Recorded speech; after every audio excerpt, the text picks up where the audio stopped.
Hello folks and welcome to today's Tippcast with myself, Shane Stapleton, joined by Shane Brophy, Head of Sport in the Nenagh Guardian, and delighted to say we have Tipperary minor hurling manager James Woodlock.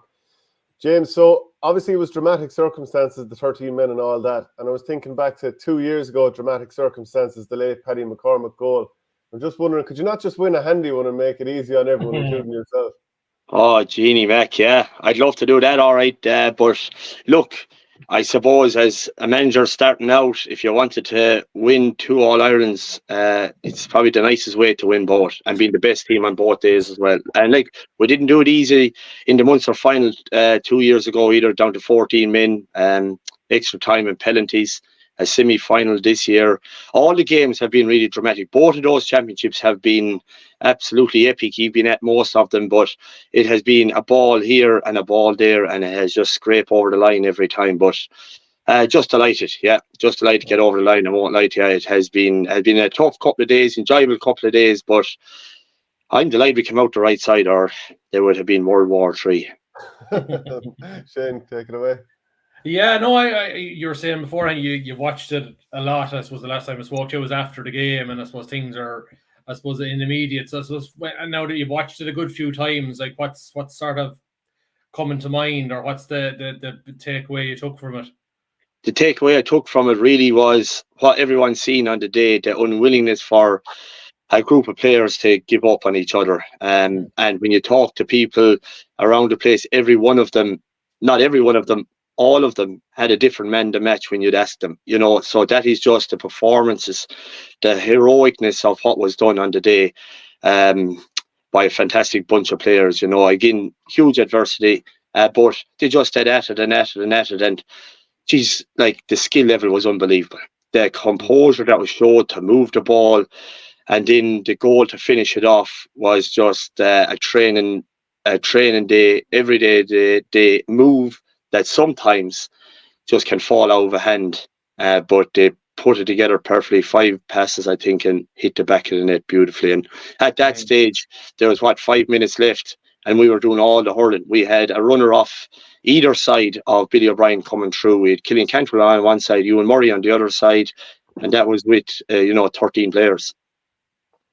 And like, what? Had you seen that sort of stuff from Billy O'Brien before, that sort of composure, the Alan Tynan type fake pass one way, step the other?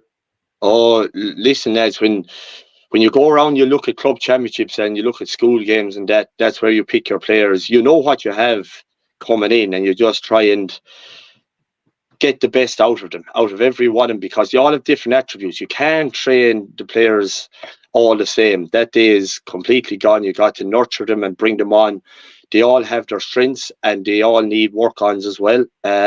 So Billy's game is huge for us, because the work rate, the energy he brings, and look, lads, it's gas. That player couldn't make his Harty Cup panel, for Nenagh CBS. He wasn't on the panel, so you just wonder, but he was absolutely phenomenal.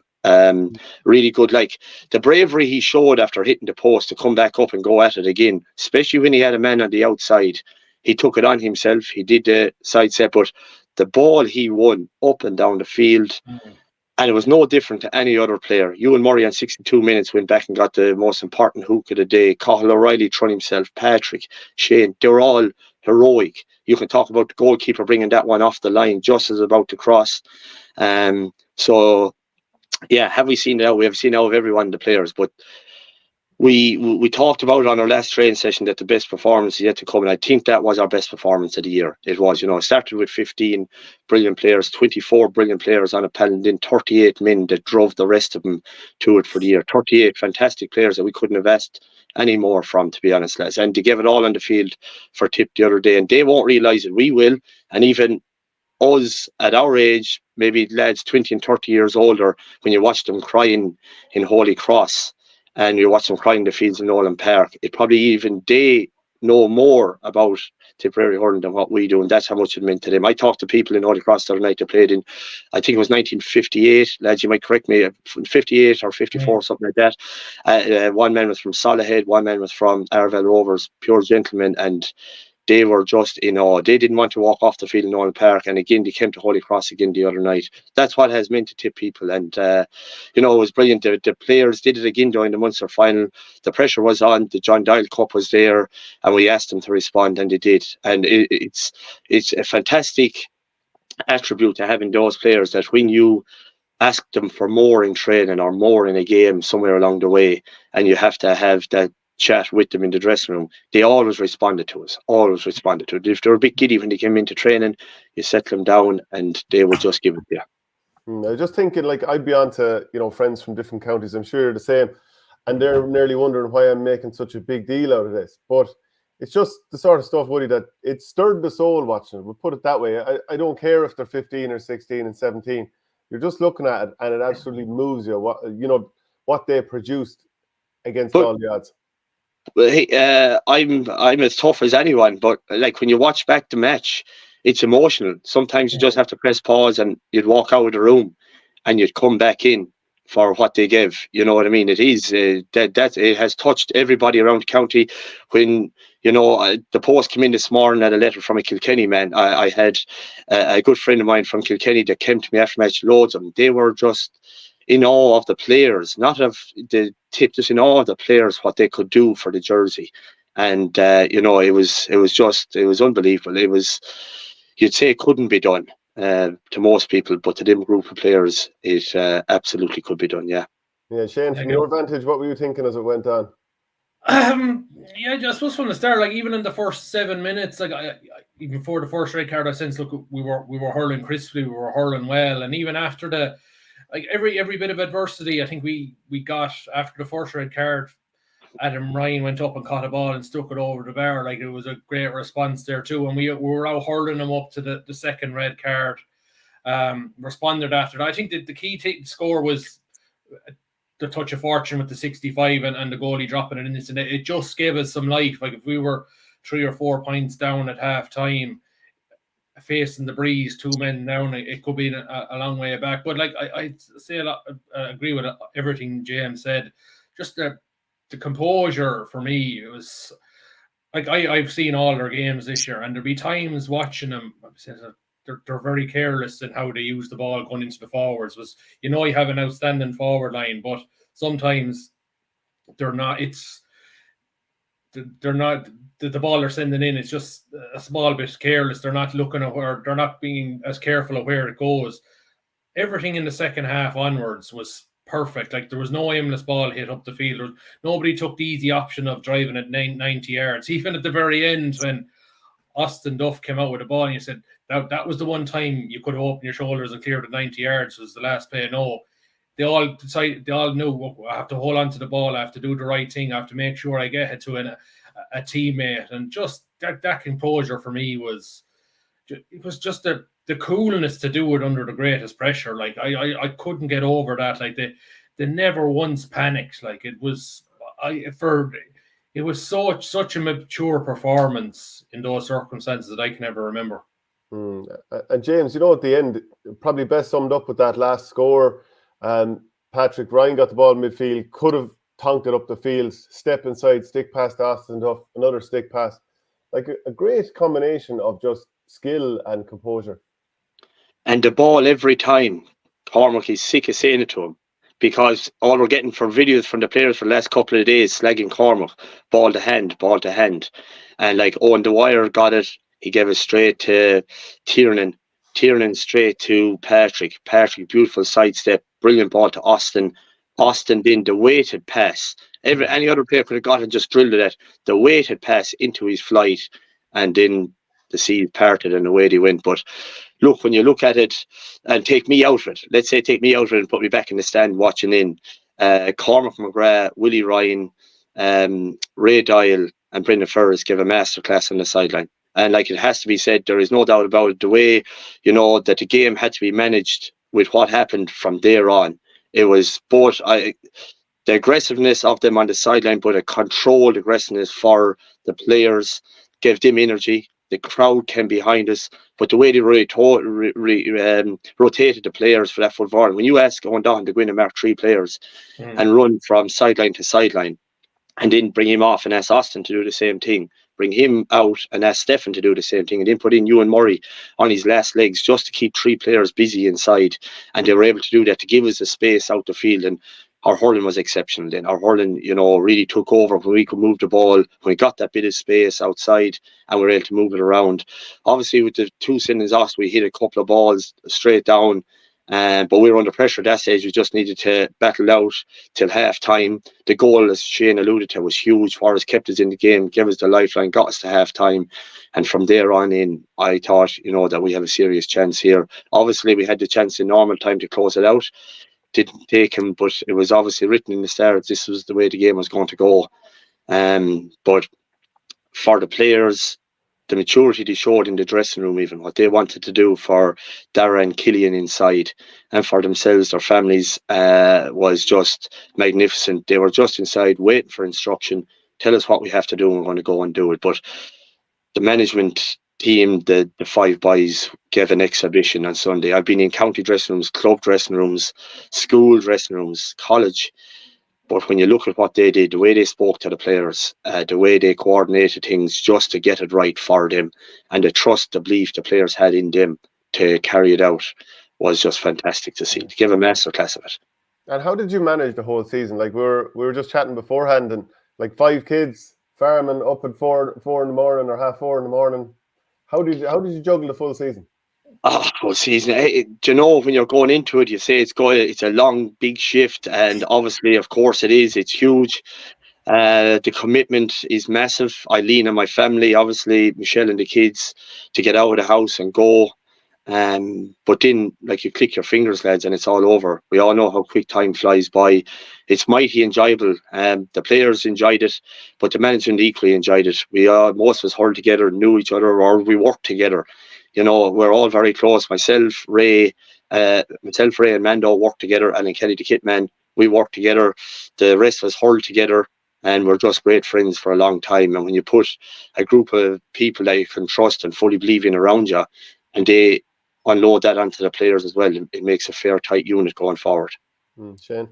Yeah, no, I just coming back to the game, and I just a couple of features I thought, and just in this era of systems and structures and nearly having a safety blanket, I thought our 1-on-1 defending on Saturday was unbelievable. Like, and I'm just bringing football into it. I hate all this crack where coaches don't trust defenders to do their primary job is to defend. Again, this thing of having an extra man back, it's sort of a cop out then for the defender whose job it is to try and stop the opponent. Like the block and the hook, and I thought our ability to deflect the ball away off a Kilkenny man's hurler out of his hand was just brilliant. I just think that was quality coaching there. Like the players the back 6 knew, like, we have no sweeper, we have to do it on our own. Every one of them all made a big play at a certain part of the game. Even like Owen O'Dwyer had his hands full there with Bill McDermott.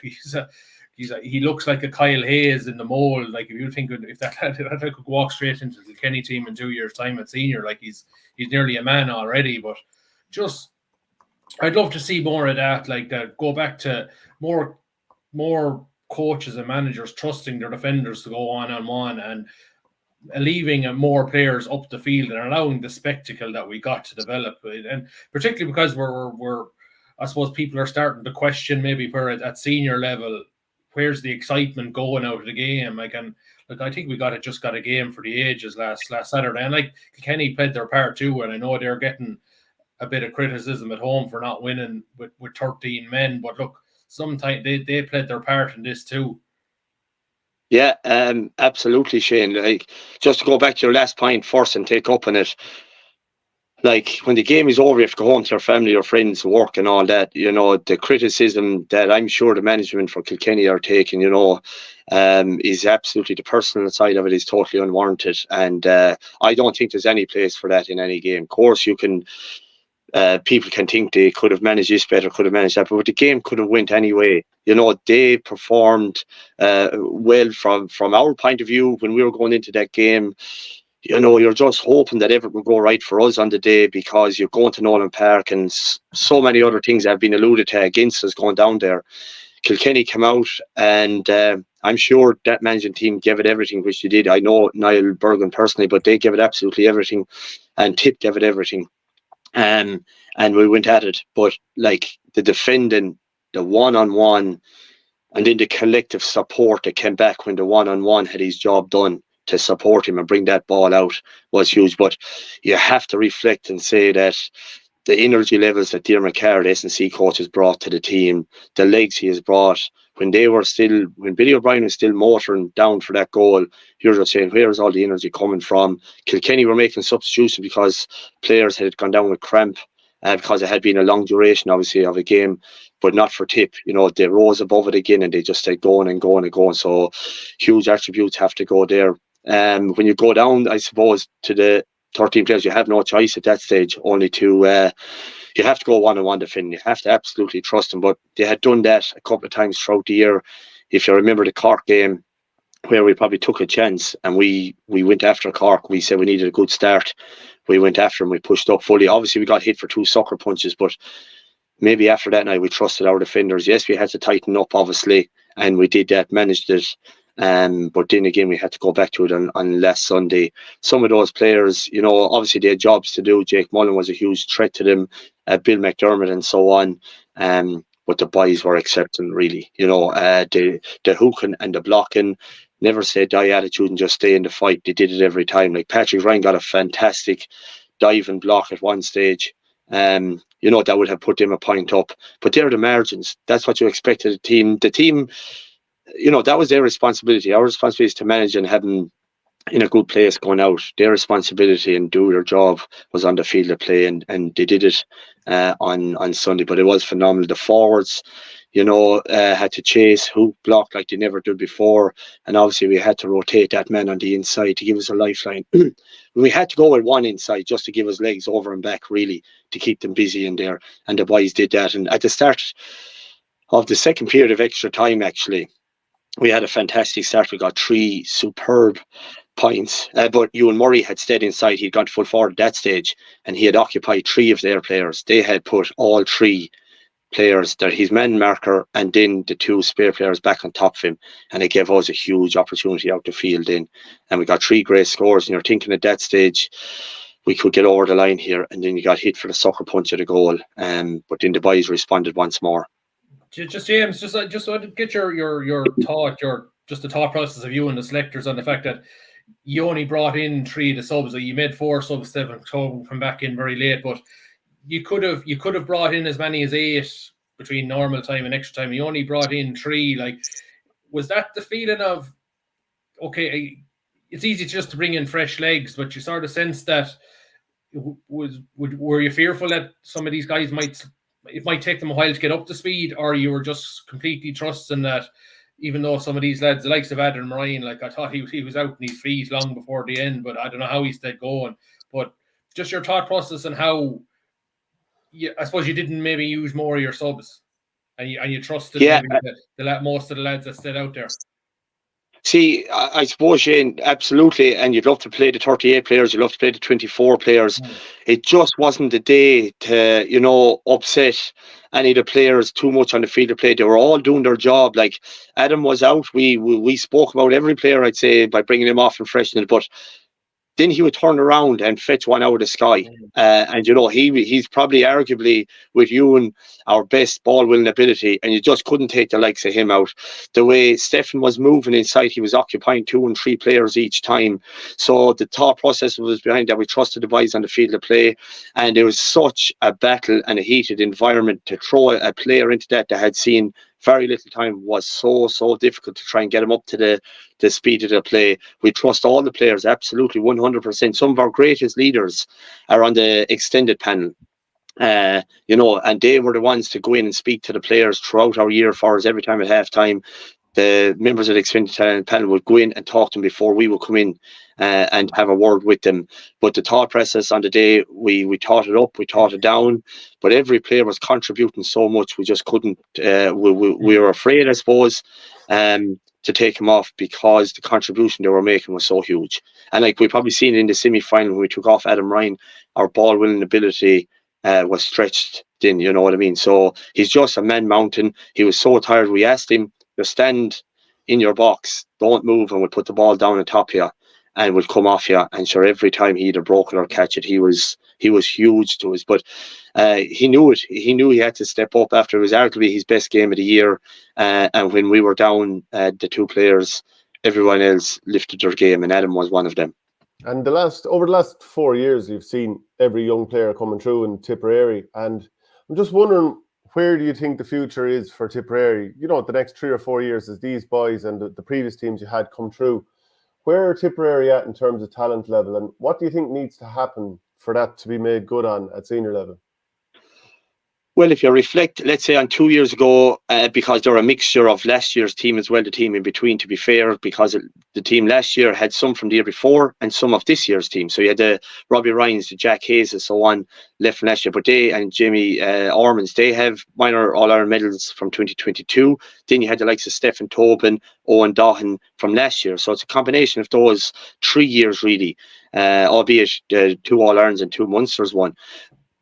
Those teams now fall back, I suppose, on the responsibility of the county board to put their entire arms around them and bring them earlier in and say, look, lads, this is an S&C programme we have to get done. We need to get done. Yes, club championship needs to go on 100%, but these lads have to be collared now, lads. They have to be nurtured. They have to be looked after in every aspect of what they need. These are the future. Like, if you look at it this year, we had 38 players on our panel, but then you had 2 teams for the Celtic Challenge. You know, so there, and I'm sure some of them players were looking on last Sunday, 10 or 12 of them saying, I should have been, and I need to be a part of this. So you're talking about, there's definitely a bundle of 50 or 60 players there, lads. If we can't get a team out of that, or players out of that to add in to try and bring senior success, it's all a matter. But everybody now needs to knock their heads around the table and say, what can we do for them? Put out a programme for them, offer it to them, give it to them, nurture their talent and bring them along. And it just has to be done. There is no ifs, buts or maybes here. They have shown the heart, the resilience, the passion, the desire to play for Tipperary and what people of Tipperary are looking for in a team. And now it's time that the management teams are put around them and the county board are put around them to say, look, this is what we're going to do. This is the vision. This is the future for you. These are young men. So it will take 2 or 3 years, but they're there. And now they just have to be brought forward in unity as a group. And it could be 50 or 60 of them. Put them into S&C programmes and properly over the environment. They come out of club championship, or during club championship, they could still be doing 1 day a week and come out of that then, and then they're into a series programme again. Because would you have mentioned this to the county board yourself, or people within the county board?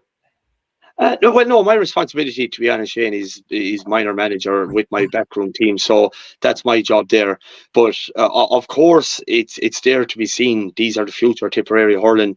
So the county board will have to get it. The responsibility now falls back on them. My job is done with them when they walk away from me, bar players that don't go forward for whatever reason, they're underage again next year.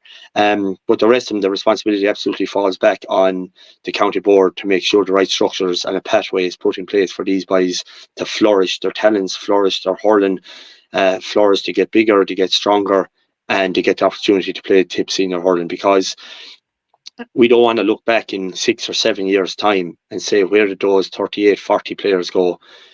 This is time now to galvanise around them, to bring them together and make sure they do not fall off the track, that they stay on the pathway that is going to be and has to be produced for them, lads, to bring them through to under 20 and senior hurling. And they deserve the best of it, because these are the future and they have proven it as minors. If they can do it at 15, 16, 17-year-olds, lads, they will do it in 3 or 4 years' time. But the right people has got to be got around them, and there has to be a pathway put in front of them. Bring them into the dome, have a meeting, open up the pathway for them and say, ye are the future, it's up to you. We will give you an army with the tools, but you've got to come to the table as well. Responsibility falls on the county board and those players to come through. And when you think, just you mentioned the Celtic Challenge, and I was watching that final Tipperary Blue against Kilkenny, and again, it was a red card, and I thought it a red card for nothing. Obviously, against Galway in the semi-final, Galway got a red card for nothing. And then, obviously, we saw what happened on Sunday as well. This stuff of red cards on big stages for young kids, James, it just seems... I even think of... Remember it happened to Sam O'Farrell live on TV a couple of years ago as well. I just think this is just happening way too often. Well, I suppose when it brings you home to is when you're standing on the field of play and you have the two players coming off with tears rolling down their face, you know, their dreams gone out the window. And thankfully they weren't, because the rest of us responded. But they've been waiting all their lives. So have their families, proud families, to come and see them. Killy Minogue man the match. The last day, 7 points from play. Dara O'Hora has been a machine for us all year. He's Billy O'Brien all over, just working really hard and doing the right thing, as honest as the day is long. Tip and Kilkenny produce always the best hurling games. You know, two traditional counties that went hard at it. I couldn't see any card to be handed out the other day. You know what I mean? Of course, when we have cards handed out, you'll go back and you'll nitpick on it. I absolutely agree that Dara's was maybe a bit late, but I looked at it, I slowed it down. I cannot see a shoulder connecting with his head. High up on his shoulder, absolutely. With the head, his head moving, no. But I can see Billy O'Brien's in the second half, shoulder directly to the head. We weren't calling for it, but that was more serious than what Dara did. But going back to your point, sending young lads at 15 or 16, 17 off the field of play for something a referee hadn't seen, that a linesman could not call from 50 or 60 yards back, when the management of Tipperary had already gone to the fourth official and the linesman and explained that number 4 had been hanging out of Killian Minogue to give an extra eye on that piece of play for a couple of minutes, and the red card to go to Killian Minogue in the opposite way was absolutely cruel of the highest order. The emotions that he went through coming off the field, apologising to management for what he had done when he had done absolutely nothing. Dara the same. All their dreams shot in a couple of minutes. It's hard to take, but that's what it means. You know, when you're trying to explain what a red card means, that's what it means to those two players. They've trained so hard all year, and they were so disappointed, broken-hearted, crying in the dressing room. You're trying to console them when their parents are outside, and you still have to manage the team to go out and do their best on the field of play. But the boys were excellent to us in the dressing room as well, and ultimately they have what a lot of other people don't have, an All-Ireland medal in their back pocket. But yeah, like it's something like it's based on last weekend in the semi-final. This striking with minimal force equals a red card. Like it's too penal. Like, and like, I'm not saying Killian did it. I just said it's like, I remember I'd seen the incident in real time. It's like something's after happening here, and then you watch back and say, sure, it's nothing really. What the Galway lad did in semi-final was nothing. And like, I just think somebody's got to stand up and say that this rule is too penal. It's actually putting referees in a bad spot, because if a referee is told that it's striking with minimal force under the rule, he has to give a red. Primarily because the assessor is probably watching him and say, okay, and he's going to be marked down after the game. You actually didn't follow the rule there. I just love to see that needs to be changed. Like, I just think it's too. It's killing the players, but it's also killing the referees, because he sort of has his arms, and then he has his hands tied, and then if he doesn't give a yellow, if he doesn't give red, he's been criticised by his own referee and assessor. Like, so it's definitely something that's got to be tidied up. It's a really difficult job with the way the game has gone to referee. I don't envy any referee, absolutely not, because it is a difficult job with the pace of the game and players doing what they do in the field of play. We're all competitive people. That's what we do. But this is my 4th year, and imagine 4th year, and I'd like to think that nobody has ever seen us as animated on a sideline as we were last Sunday. So we felt a lot of calls were coming against us, going against us, and Killian's. I couldn't see it. I couldn't see it in normal time. I still can't see it reviewing it back.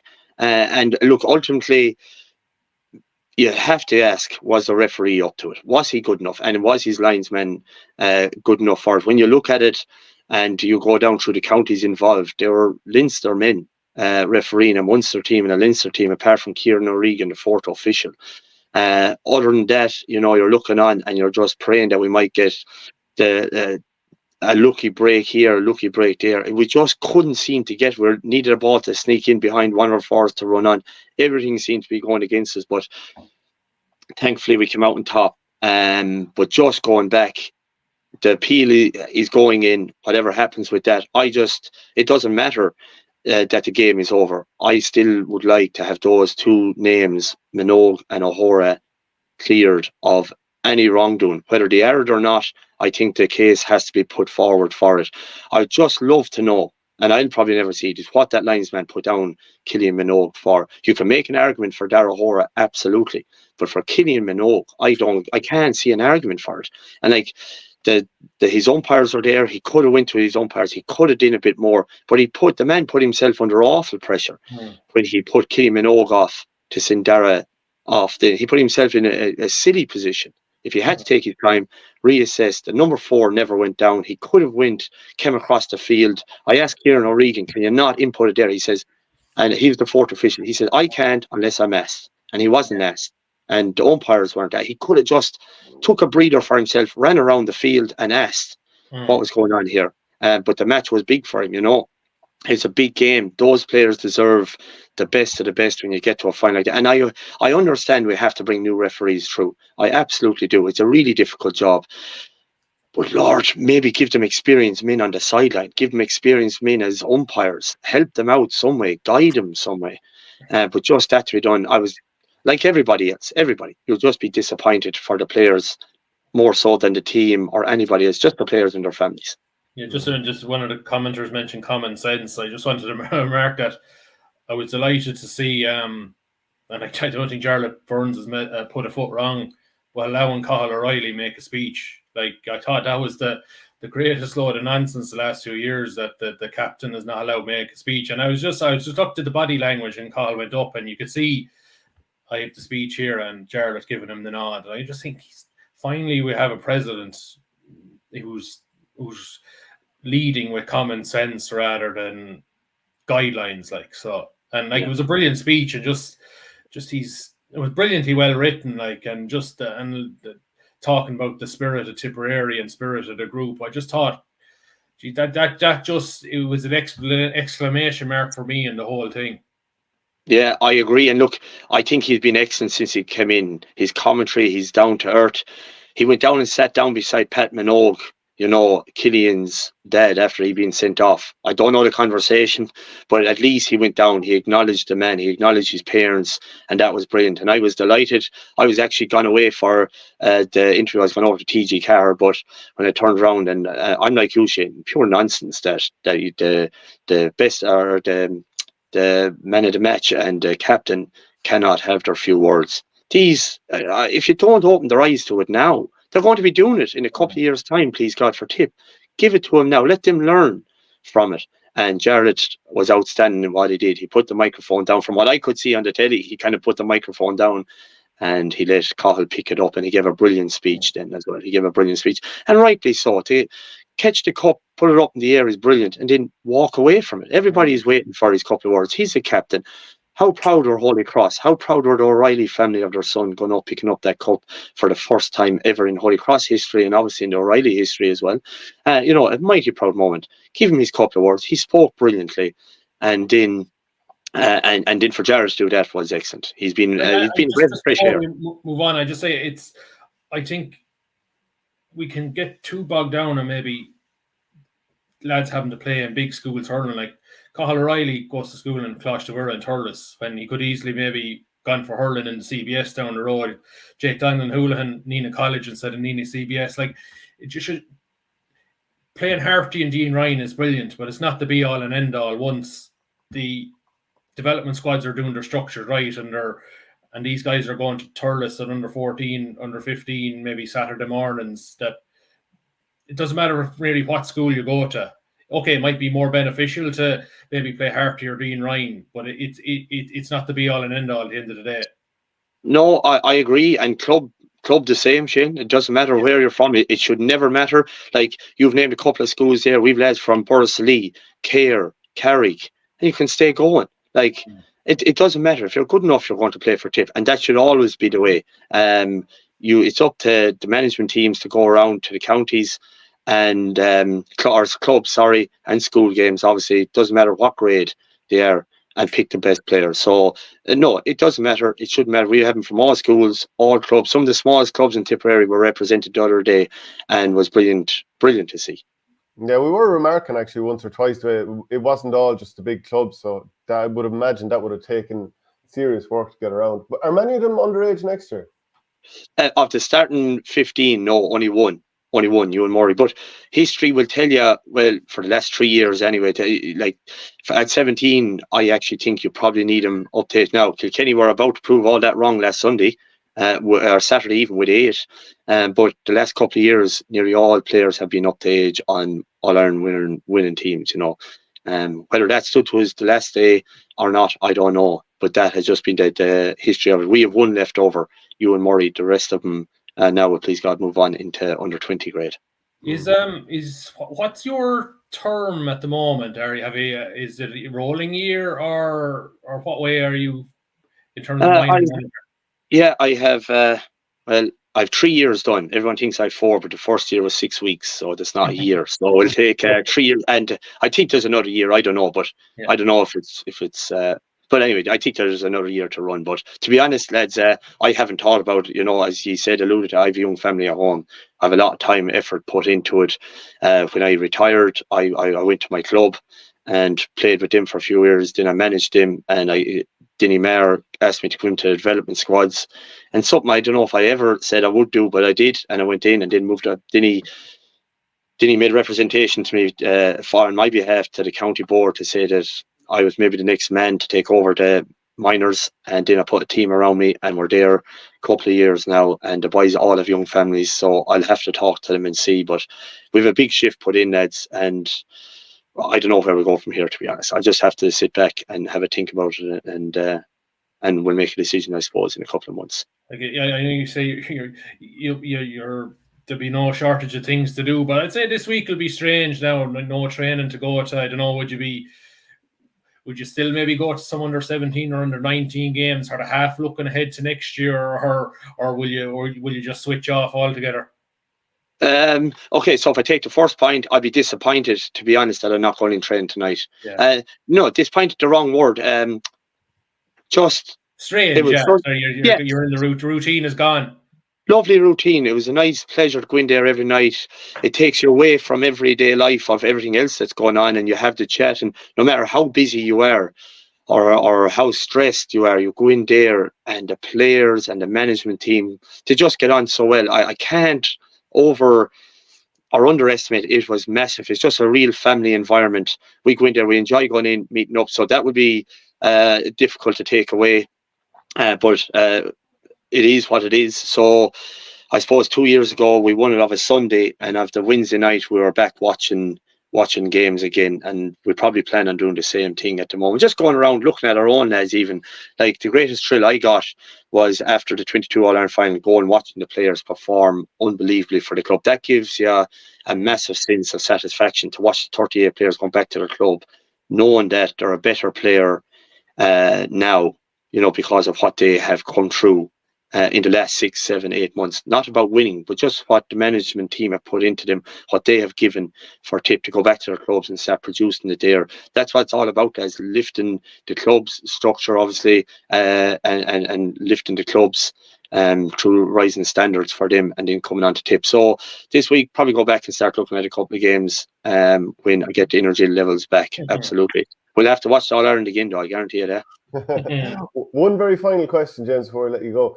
Just your own thoughts on the rivalry of Kilkenny. I'm sure you've worked with them, worked down there. Obviously, the matches you've played over the years. Can you just sum up your thoughts on the rivalry? My personal thoughts? Yeah. Sure.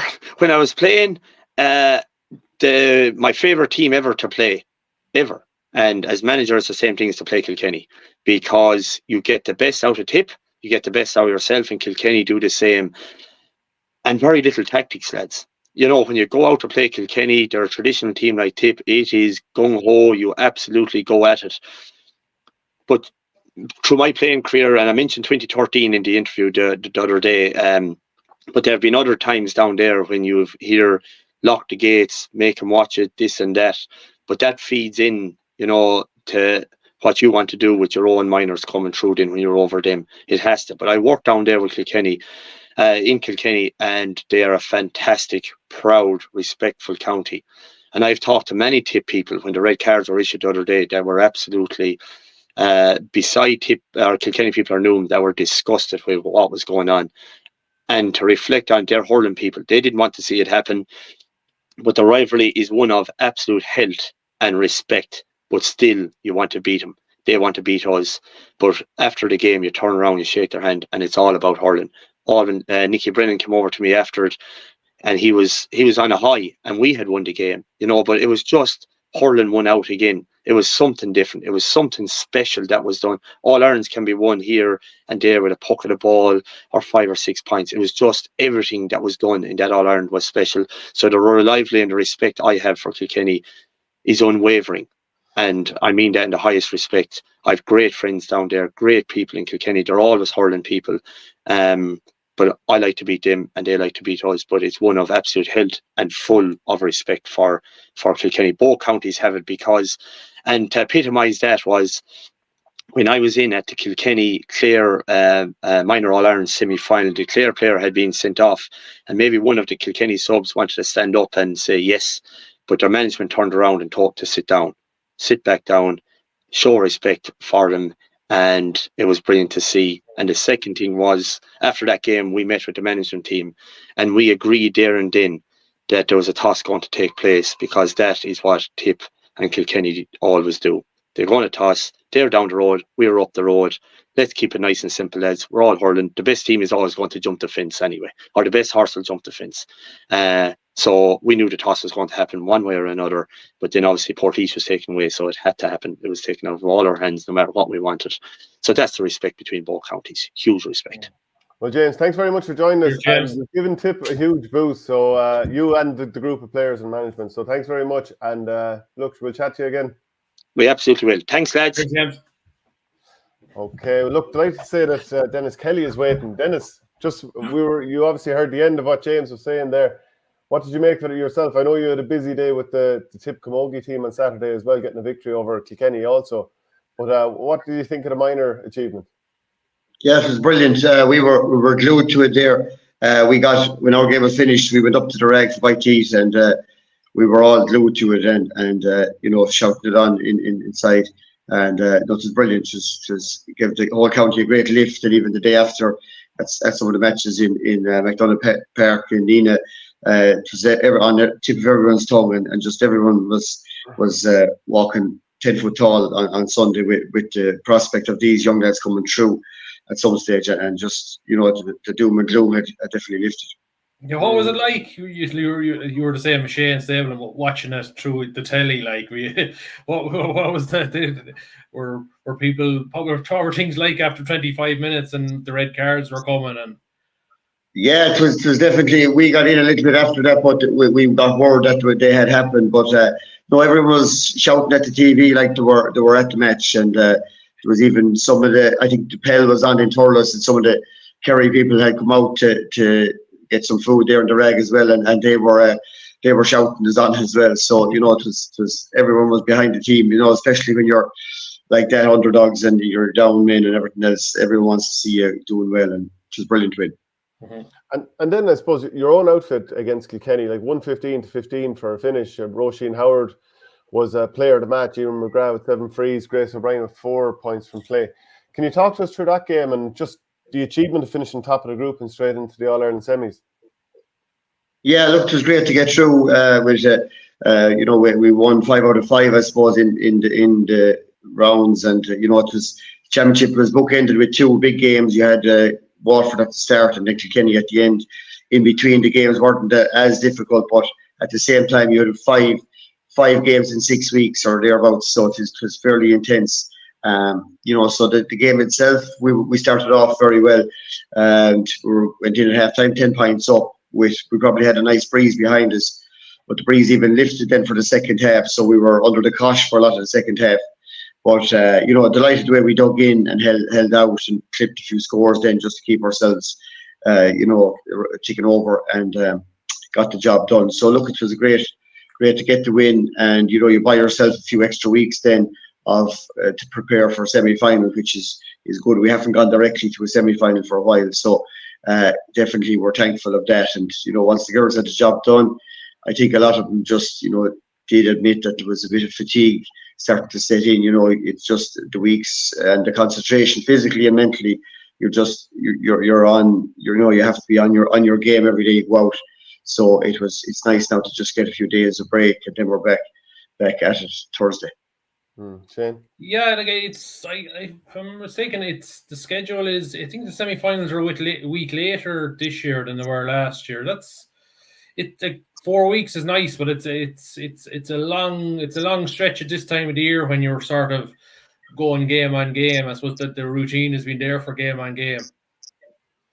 Yeah, it is. But at the same time, you have little niggles and sore bodies and everything else. I think it's, once we use it properly, it should be to our benefit. But again, look, the teams have got the break and haven't used it well, so we have to be careful with that. Mm-hmm. And like, just in terms of this year and belief and stuff like that, after coming up a little bit short last year, Waterford were very good, but like the victories you're getting against big teams, like this really kind of surely adds to the belief levels within the panel. Yeah, definitely. Look, we've beaten all the teams this year, for between league and championship, all the top teams. So, there is huge belief there. And I think we're in a better place than we were last year. Our panel we definitely extended the options on our panel. So that's good. You'd be hoping that, some of the subs that came in on Saturday gave us a good dig out there. And, that's been happening all year. So definitely I think we're in a stronger place than we were this time last year. But look, there's no guarantees at the same time. We'll have to wait and see what the draw throws up. But then we'll have to get our thinking caps on and get ready for whoever we're going to face. Yeah, Shane? Yeah, like, and then I suppose the quarterfinals are this weekend.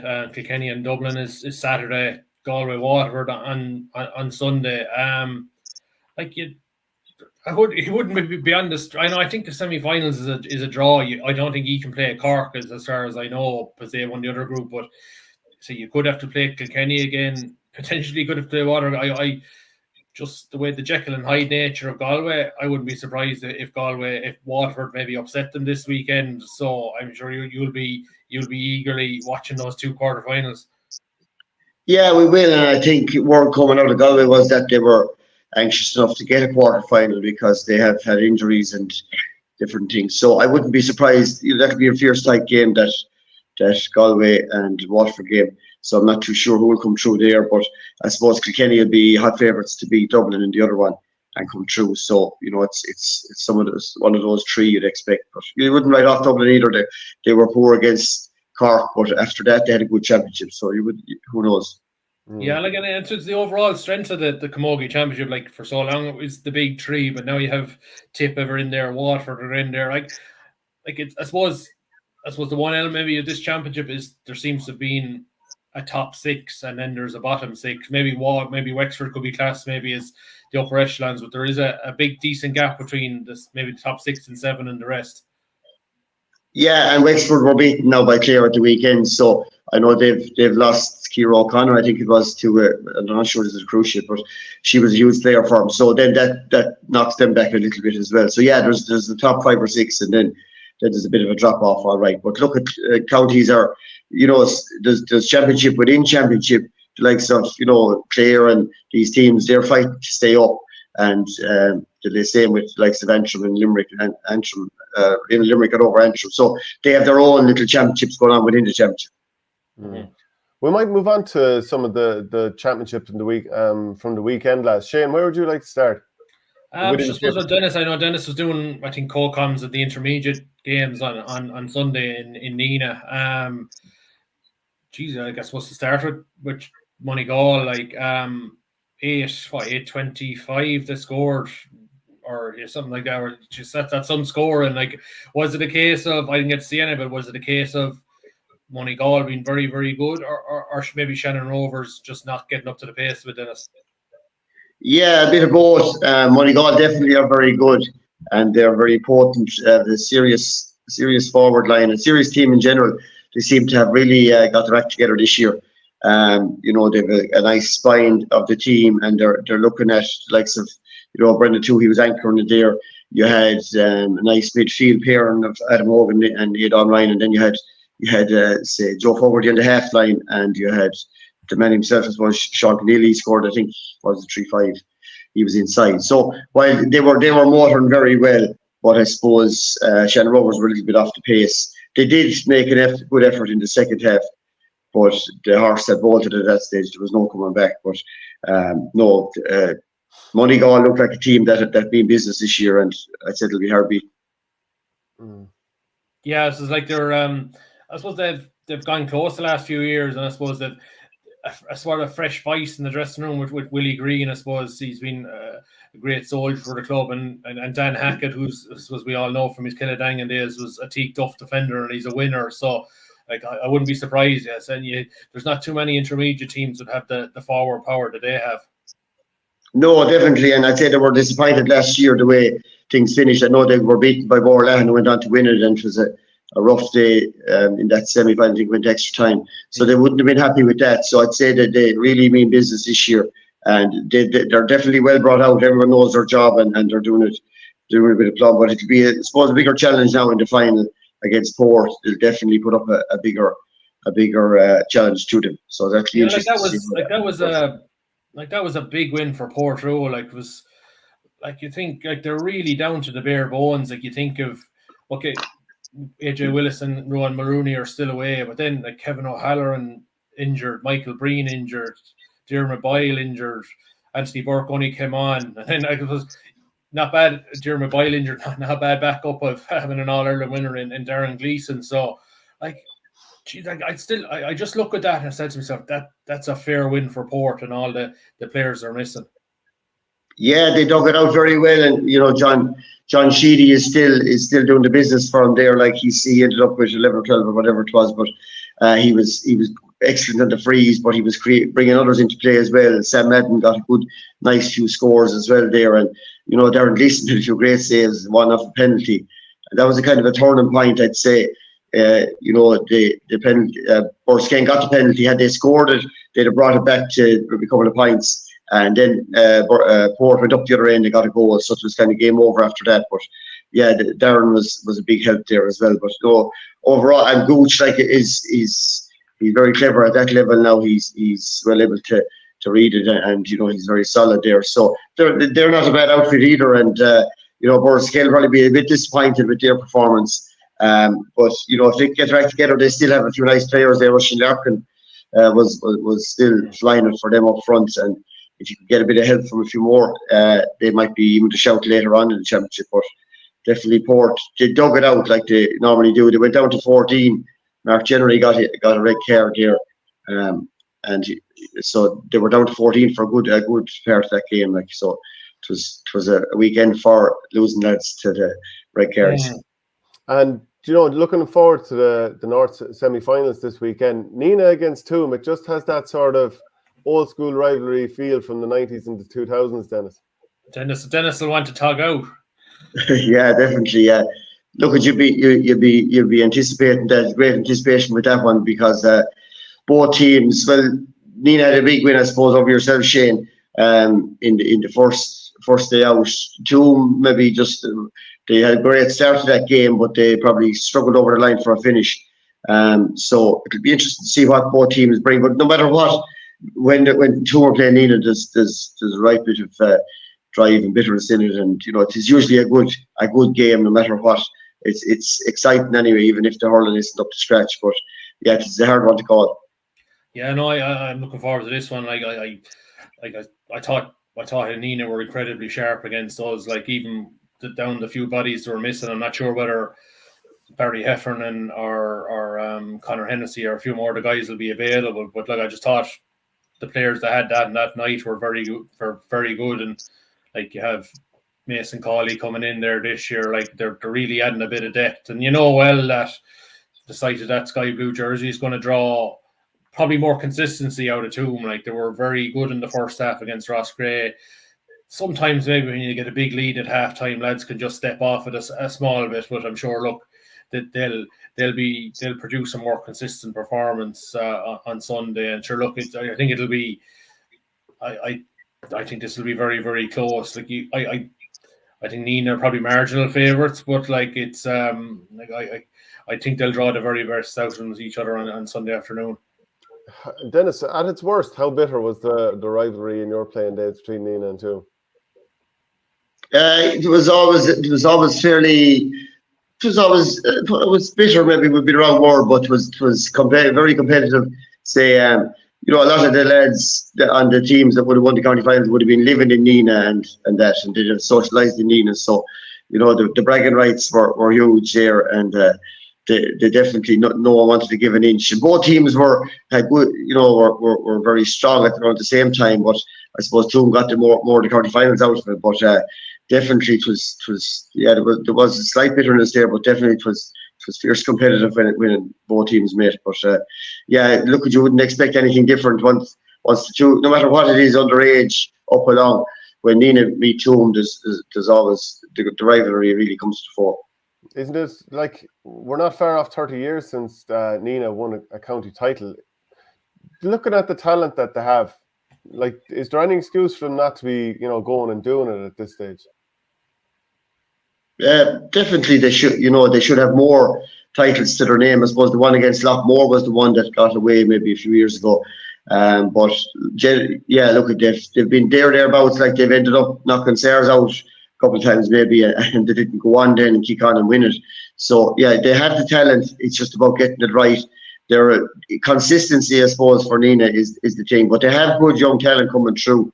So I expect them to be thereabouts this year in the county championship. Shane, are you expecting any particularly tasty matchups here? And, you know, some of the underage players that have really stepped up this year, Sam O'Farrell, Darren McCarthy, how prominent might they be? I don't know. I don't think I'd be surprised if either team went down the matchup route. I think they'll pick their team accordingly, and maybe I think was it Dara wing forward against Ross Gray. So who'd he be out on? Who was there? Mason Colley, I think, played wing back, and I suppose it all depends on, like, you would think if Barry Heffernan or Conor McCarthy are ready to go, they'll come in, like, and I suppose, look, we can't get away from it. It's a North semi-final. It's still a long campaign ahead. Like, win or lose, both teams have a county championship first round. I'm sure. Look, Nenagh, I think the 3-in-a-row thing for Nenagh is probably a big deal, because it would be a nice thing to have in the history book. But I think the one thing for Nenagh is that in terms of consistency, that they're able to keep their best group of players on the field. I just thought last year the North final lost or win over Kildangan, just the injury to Jake and a couple of players got injured.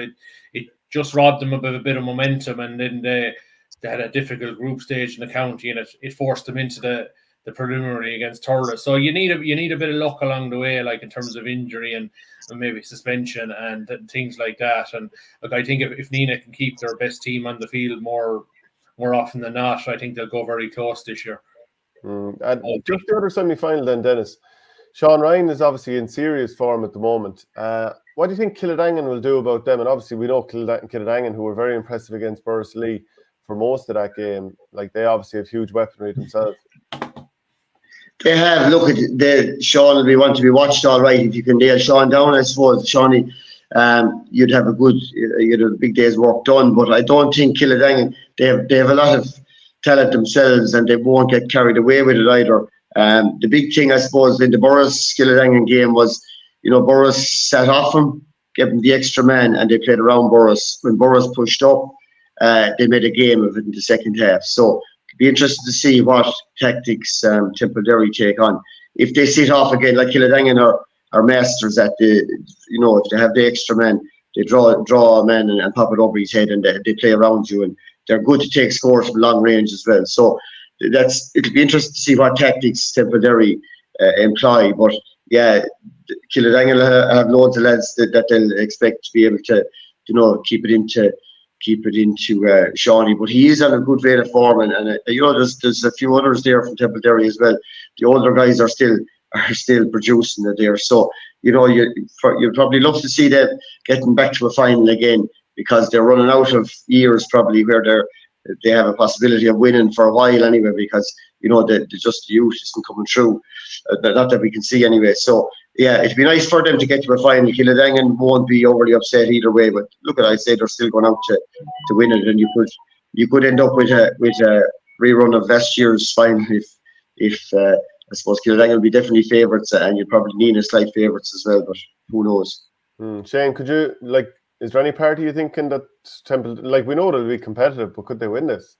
I think they can, because I think they have match winners. If they get the really top line players to do what they did against Kilrowan and score heavily, I think they'll go close. Like if Kildangan underperformed to even a slight bit, like I wouldn't rule out Templederry here at all. Like they were really clinical against and they were really sharp. Like I don't think they threw much into the county league this year. I think they brought back some of their more experienced guys later in the year, maybe with the idea of, look, we could try and keep them fresh for the championship. And look, they did look very, very fresh against Kilrowan. So, but look, you still have to give the nod to Kildangan. They were clinical against Borrisalee without. I don't think they had to get out of third gear. Like they just do what they do, and like they have Sean Hayes back from suspension as well, so like that adds even more to their attack. So I suppose I think this will be very, very high scoring. It was like but I probably Kildangan and just probably have too much in their armory. Yeah, would you agree then, Sam? Yeah, I think so. Yeah, it definitely, they have oodles of talent there. They only used the bare minimum. I think they didn't use any subs against Forres. So they have the two O'Mearas are on the bench there as well. They're racking up big scores in the junior championship. So there was a few lads, I'd say, disappointed to see them not being used. I think were they suspended as well. So they'd have a few options now again off the bench. So you think they just have that a little bit too much. But you'd love to see Templederry getting to it in our final. But it's hard to call. Hard to see him beating Kildangan, but you never know. Yeah. Just before we chat about the Premier Intermediate, I was looking at the mid-championship games over the weekend. I was at the Lockmore SARS game. Got typical Lockmore, like, geez, they're started the year very, very well. Like John McGrath, outstanding. Kieran McCormick at full forward, very, very good. I thought after 10 minutes, Sarsfields were going to run amok here. They had a goal scored. They missed an awful lot of chances, and sure, it's like anything.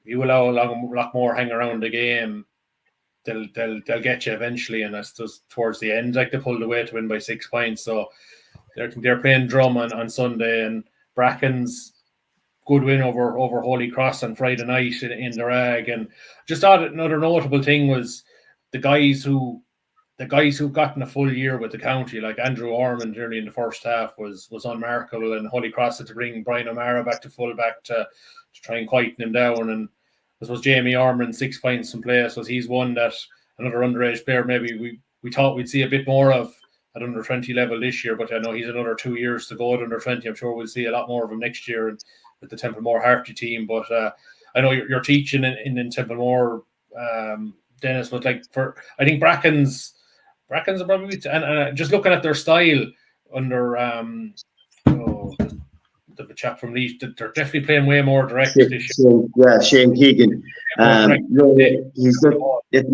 He's getting a song out of him at the minute. They're happy with the training, and it's different, I think. So, they're not working it through the lines or anything. That's just, you definitely see get it forward as quick as you can. Okay, not aimless, but they're definitely letting the ball do the work a lot more than we would have seen in other years. Yeah, and with Jamie Ormond, I think that Holycross, I wasn't at the match, but I think they moved Brian O'Mara to tie down Andrew Ormond, and then Jamie Ormond scored 6 points. So, they're definitely have the scoring power. But again, McCarthy now will be waiting in the long grass. They'll fancy their chances because, there's never much between those two teams, and everyone's talking about Brackens. So you wouldn't be counting them being in the final yet. Yeah, in the Premier Intermediate semi-finals, Shane, let's start with you. Ballina, Burgess, Newport, Silvermines. How do you see them going? Yeah, I'd say Ballina, Burgess an intriguing one. Like Burgess, probably consistency-wise over the last 2 years, are probably the best team of the four in the north. But I have a sneaky suspicion. I think Ballina there's a just with all the underage teams they've had the last few years and the talent they have, I think, and Michael Breen is fit. I think Stephen O'Brien is not far off full fitness. If they're able to get their best team out every day, and I thought, I don't know, Denis, you were in Borrisolee last year when they lost to Cashel. Like they played some serious hurling that night, and that was the result that got them knocked out of the championship. But I said to myself, if Ballina play like that every day, they're a contender for the county championship. So I think it'll be an intriguing one. Burgess are the safe bet, but I think Ballina, in terms of more in the tank, maybe in terms of have another ceiling. It'll be interesting to see what we get out of both on Saturday. Yeah, no, definitely. I think it depends on what Ballina turn up. Like as you say, against Cashel, they probably should have bet Cashel in Borrisolee last year. They left some chances behind them, and but again, they're not consistent, and you have to wait and see what team turn up. But Burgess are more consistent, so yeah, the safe bet is Burgess. But you definitely, it's fairly 50-50 that one. Yeah, the other one, the Newport and the Mines, they play an awful lot, these two. And I suppose last year, Jason Ford does what he does, last minute 21-yard free to win for the Mines, and it put Newport into relegation. And Newport were 121-yard free save away from being relegated to intermediate. So I get the sense that Newport are in a bit of transition. Of an awful lot of players gone. Conor Mahoney's retired. Sean O'Brien is retired. Odrin Floyd is gone. I just think that they've lost. I think Keelan Floyd is away too. Like, they've lost an awful lot of experience. Newport, off the back of last year's under 19 and under 21. Declan Corcoran in as manager, real blue and white. I think Silver Mines are a team in Premier Intermediate that could. They're sort of in the middle of the pack, but they could, under Bay, get very, very far in both championships. I just think that there's a bit of momentum behind them. Yeah, and here in Newport are missing all those guys. You'd probably be leaning towards the Mines, but again, there's good old rivalry there. They're close enough, so there's never much between either team. So that's another one that'll be. We won't be surprised if either team win, but yeah, you'd be leaning slightly towards the Mines. We might quickly talk about the All-Ireland semi-finals if you have a minute, Denis. And just, Limerick against Cork, they played out one of the greatest matches I've ever seen in the Munster Championship, and Cork obviously came from behind, claimed that. Clare, can they, again on a big day, come up a little bit short? We've seen it in 3 Munster finals. Will it be 3 semi-finals that come up short in against Kilkenny? Starting off with Limerick Cork, Denis, how do you see this going? Yeah, look, you'd be a fool not to say you expect Limerick to win, but I think Cork, if they can bring their A game, I think they're the one team that can trouble Limerick with the pace they have. But again, the likes of Connolly isn't firing as well as he was, so they'll need everyone. They'll need everyone to be firing on all cylinders to beat him. But I wouldn't write him off now. But again, look at Limerick are cruising along there. But I think it's the one team that when they just hung in the championship there, I'd say Limerick are be slightly afraid of, because definitely Hannon he's doing his job as always, but there is times when you run down that middle when he's not able to get to it as good as he was, and I'm sure Cork will have a game plan, but everyone will just need to click. So you couldn't look past Limerick, but at the same time, I hope it's a good game now. And you never know. It would really whet the appetite if Limerick were knocked out. But I'd say that you'd expect them to get to the final. They have serious talent on the bench as well. The likes of English and these lads coming on, so they're going to be hard to stop. There's been a little bit of talk of some illness being in the camp with Cork, and like Connolly hasn't had many shots in the last couple of games. I don't think he's had any shots in the last few games, but maybe he wasn't 100%. Even Luke Meade, who played, I don't think they were 100%. Shane, can you make, the upside for Cork is everyone is talking them down again. We're all looking at Limerick to win this game, but for them, that's no harm. Pressure's off. Yeah, but I do think that night against Limerick and then the following week, Cork were really in the zone, and there was win or bust. They were. I was just wondering, can they get that edge up again? They've sort of gone through the motions the last couple of games, and you mentioned a bit of sickness, and you think about you meant Alan Connolly. Sure, they weren't playing the ball into him against Dublin. Like, I think they went back to their old ways of maybe overpassing the ball out the field. But what they did against Limerick and against Tip was they got the ball into the forwards as quick as they could within reason. Like, so, no, I think Limerick will win this 6-7 points. I just think to get to Croke Park, and I think it'll be high scoring, but I just think I'm just wondering. I'm not sure if Cork can get back in the zone again. I think it's hard to get into that zone twice, and they were in it a couple of weeks ago, and I'm not sure they'll get back into it. The one on Saturday, I think this is the game for Clare now. I think if they don't win this, it's how I don't know how you can come back from all the disappointments. I think, look, in some ways the Munster final loss this year was a little easier because they just didn't perform on the day. They didn't perform to their best.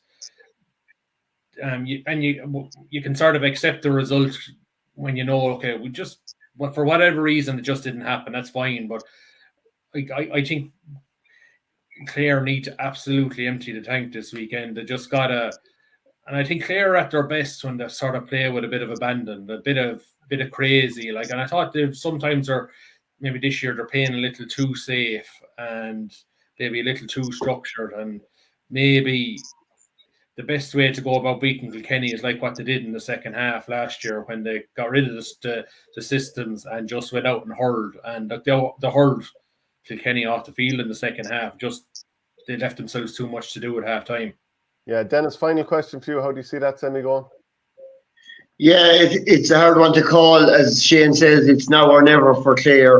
There's a lot of that team, they're pushing on a bit now, and it's just, I think they need a win over Kilkenny at this stage. Kilkenny have been hit miss. They drew with Carlow, was it, at one stage? Mm-hmm. So they haven't been as ruthless as we've grown to know them. So again, the likes of TJ is still a big part there, but he's not getting any younger either.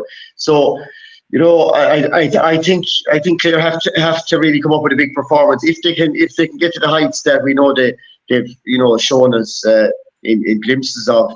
I think they have a great chance. But again, Kilkenny in semi-finals, they generally get the job done, however they get it done. So you'd be expecting them probably to just have enough. Great stuff, Dennis. Really appreciate you joining us. Thanks very much. Thanks very much, lads. Cheers, Dennis. Yeah, no, I'm going Limerick Kilkenny final. Kilkenny to stop the drive for 5, and Carlow to be able to say they're All Ireland champions, weren't able to beat us. That would be some claim to fame at the end of the season. All right. I'm going to both of these games. Yeah. I absolutely cannot wait. Like, the last few rounds of hurling we've seen have been pure muck. But this is Sunday should be good. Like, they're talking about a sellout in 82,000. Like, so. I mean, it's Saturday afternoon. Will they get 30, 35?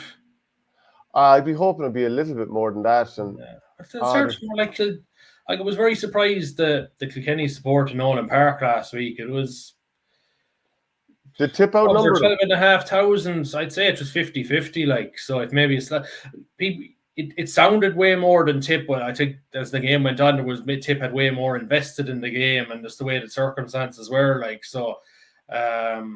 We need 2 good games, and just 3:30 on Saturday or 3 o'clock is a bit. I don't know, something like that. But Sunday should be epic. Though in between the 2 North semi-finals, I'll be hurled out with it Sunday. So yeah, Catherine Coughlin says, Shane, you're off the Christmas list this year with Limnock. It must be me. So, but I in some ways, I love a Limerick Clare final, but in some ways, I love the Limerick Kilkenny, and Kilkenny having the ability to do what was done to them in 2010 and start. Like, just that, I'd love that sort of 2-week build up of the drive for 5 and Kilkenny, the shoe being on the other Kilkenny foot. Like, I just think that'd be brilliant. Like, so. Well, I have too many Kilkenny friends to be able to countenance them winning an All Ireland. So no thanks. Any final except one involving Kilkenny, but. Obviously, as they know, I mean it respectfully. Just before we go, surprising Davey stepped down, isn't it?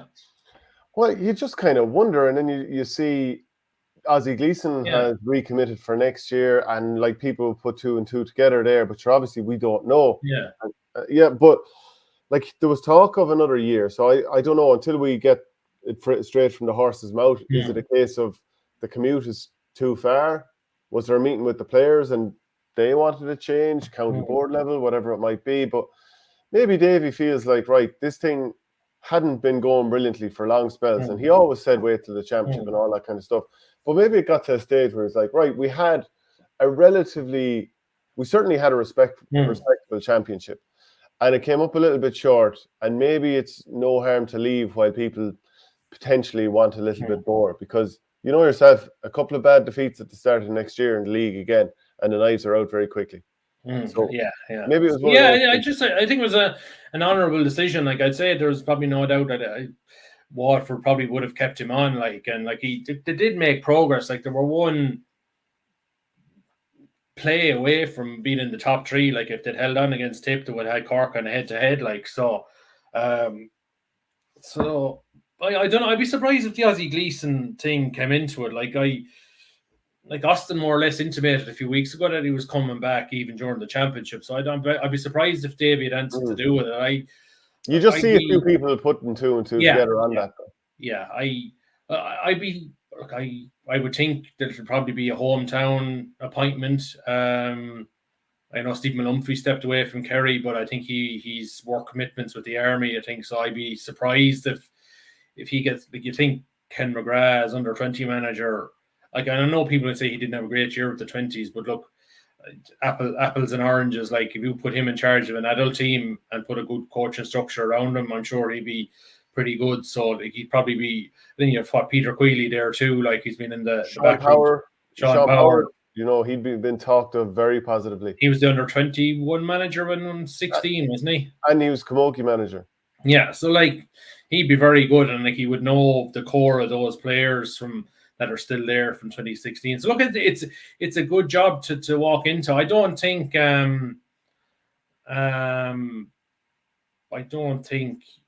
Davey is just left because he's going to take up another job. Like, that's not to say he won't be managing anyone next year. Did you see the other equation that's been put together? The other 2 and 2 is Henry Shefflin will leave Galway and Davey will jump in. I actually couldn't see that matchup. I don't think Galway would take. I don't think Galway. I think Galway, if there is a management change in Galway, and the longer this is going on, I'm leaning that he's nearly going to stay. Like, you probably would have made the announcement at this stage if he was leaving that Galway will stay at home. I think Galway are always better served with one of their own as manager. Like, so, in some ways, do you know who I'd love to see Davey take on if he was willing? I'd love to see him take on a second-tier team like Kerry or somebody. Just somebody that's out of the limelight and bring him up a level. Like, so that would be if he was willing to do it. Like, and there's a vacancy there. I'm not. I just think it would be an intro. I'd love to see, or even an Anthony Daly go to Kerry. I know he's had links with Kilmiley. What would you say, the bit of momentum seems to have gone out of Kerry hurling the last couple of years. I just see, could one of those men really, and like, they're not far away from winning a McDonagh, like, so would they be? I think I'd love to see that sort of. We don't see an awful lot of those big name hurling people going to second tier counties, unlike big name football managers going to second tier counties. Like Mickey Hart went to Laois or went to Louth and he got them up. He got Mick O'Dwyer went to Wicklow, got them up, and like, just I'd love to see those sort of appointments if they could be done. Well, Davey got involved with the Cork Camogie team there 3 years ago, so I don't think it's totally beyond the realms of possibility for that to happen. But maybe look, he might want to break too. Like, he's a long time, and he must be consistently managed. Did he go from? No, he didn't go straight from Waterford to. He had that year with the Cork Camogie team. Like, so, like, he's a long time on the road. Like, you think back 2008 was when he took on the Waterford job mid-season. I'd say he's managing pretty much ever since. Who was he involved in Tip at the time? He was involved with Nenagh Oak. So that must have only been for a few months. No, a couple of months, yeah. That's a mad one. Anything else that we haven't touched on? There was the Tipperary Intermediate, wasn't it the Premier Junior match against Armagh? Yeah, beat Armagh comfortably, so they're straight into an All-Ireland semi-final on the 20th. And just to look ahead, and this weekend, Tip are playing Laois in the senior ladies football relegation semi-final. So, look, on paper, Laois are probably the weakest of the 4 teams. So you think if Tipperary are to, it's the best chance Tip have probably of staying up. As I think if they were to be beaten, you'd be demoralised going into play Donegal or Kildare, who on form this year have been better than Tipperary. But I thought Tip against Meath a few weeks ago, very unlucky to lose that game. Played very, very well against Armagh as well. So hopefully they get the job done and stay up for another year. Because like they're just not. You'd love to see them getting the breaks, like in terms of getting up to the senior level. So. Okay, well, look, that's it for the show this week. A reminder that the Nenagh Guardian is out now. That's quite a stirring image there with Unbeatable on it. So, yeah, great to be able to celebrate something. Like, we've done a lot of these shows, and we've been down in the mouth. It's great to be positive. Like Shane, I know you weren't there, right? But geez, like I tell you, it's one of those that I'll long after my career is finished, or however long I'm here on the planet, like geez, like I that's one I'll remember. Like, it's just the manner and how it happened, and you could just sense it early in the second half that this was on, that they were going to do it. Maybe there was a 5-minute spell after the second Kilkenny goal where we withstood an absolute barrage from Kilkenny. Like, they had another half goal chance. I think they might have hit a couple of wide, and all we conceded was 1 point. That, when there's a point in the game where you just got to dig in after a second, and they did. And we were I just said to myself after that period, if we survived that, we could win it. And say it was just the performance was under the greatest pressure. And I just think, I said it to Kevin Halley afterwards, the Tipp's games manager, that you did a piece with him as well, didn't you? Last week. week. Yeah, it was just in terms of, there's a lot of, I just thought it was, and it was actually his report at the county convention last year, and I went through it and I said to him, there's a lot of people out there talking an awful lot of nonsense about what Tip are doing, Tip are not doing, and like, you read down through it, the amount of work that's going on at underage is serious. Like, it doesn't guarantee you anything, but to say that Tip are behind the times it's nonsense, really. Sometimes it can come down to talent. Sometimes it can come down to maybe a couple of key players being injured on a certain minor team and returning one team. That's all it takes, maybe, to have a bad year or a good year. But I do think we do have an issue, and as what James Woodlock said, up to minor, we're pretty good in terms of what we're doing. It's after this now, and look, I'd love to think that I think a swift decision needs to be made on our under-20 management going forward. Either Brendan is staying, and he's staying for a good 2 or 3 years, and that it allows Brendan and his selectors to start going around the under-19 and senior matches over the next few weeks, and they're looking at players, or if they feel Woody is the man maybe to step up. I'm not saying either. I think if we got one, or whatever way it goes, it would be brilliant. Like, I just think I think a decision needs to be made pretty swiftly on that, and just so everybody knows what's going on. Like, and like, if selfishly, if you're listening to James there, wouldn't it be great if he? You'd love to see him staying as minor manager like Matty Murphy for years, and just inculcating that culture to every 16 and 17-year-old that comes through. And like, whatever happens after that, it's comes to senior and under-20 managers, but they have the basics in terms of what's required to hurl inter-county level. Like, and just that culture he's put into the players the last 3 or 4 years, I'd say it should serve us very, very well into the future. And just like a couple of the details in that article you did, relating to Kevin Halley and so on. Yeah. And under his guidance, the county games, the games development coordinators in the county grew from 4 to 7. But that's still low by even, like, there's way more than that in Offaly, like, so. But look, it's a start. We've got this. It's thinning the workload for those people, which is great. Like, so. Yeah, so it means going from looking after 17 clubs to 10 each, which is still a lot. And there's two of 48 those, coaches, is there? and two of those, one of them has a specific focus on hurling, and one has a specific focus on football. Like they all have their own individual remit, if you know what I mean. Like, so outside of maybe the 10 clubs and the schools and those in their area, so like it's well planned out. Okay, well, look, hopefully plenty of good stuff is going to go on over the winter in terms of that and kicking on into next year. So, Shane, good old show. Good show. Very busy show, and we'll be back again next week. Folks, don't forget to subscribe if you haven't already done so.